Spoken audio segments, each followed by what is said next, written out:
I remember when I came to the United States in May of 1977, and the next year I took up jogging, and soon I was jogging like 10 miles a day at times. I finished 5 marathons. It's 26 miles, 385 yards. Took me over 4 hours each time. And so I was 11 years old, 12 years old, when I was running these insane distances, and my parents were opposed to it, and they were right. Of course, it was a terrible thing to do, particularly as my running style was very poor and was putting a lot of strain on my knees, and eventually I developed knee problems and I had to quit. And there's this whole dark side of fitness. I'm reading this great article by Robert Rickover at alexandertechnique.com, and he points out kind of the dark side of our current fixation with fitness, because so much of the fixation by people is on quantity of workouts rather than quality.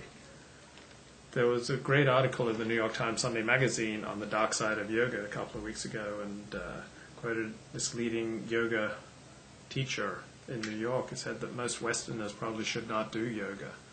So I'm not an expert in fitness. I'm not going to declare who should and should not do yoga. But yoga developed in a very different culture than the Western culture. So in India, in that part of the world, people often sit in squats. So they're down here and they can hang out here for ages. We don't learn to do this so well in the Western world. We learn to sit in chairs. Chairs take a real toll on your body. Sitting in chairs is as bad as smoking. And many of us just don't have the flexibility for yoga.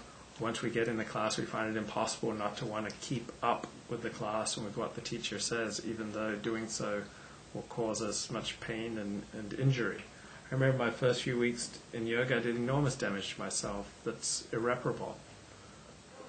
Took about $1,600 worth of physical therapy to kind of get rid of the pain, but the damage that I'd done to ligaments in my feet, for instance, was permanent.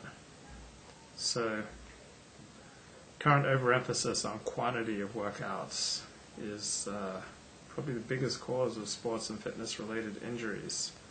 So studying Alexander technique, taking lessons, can really help here, because you learn to move in a way that's harmonious for your body rather than a way that's destructive for your body.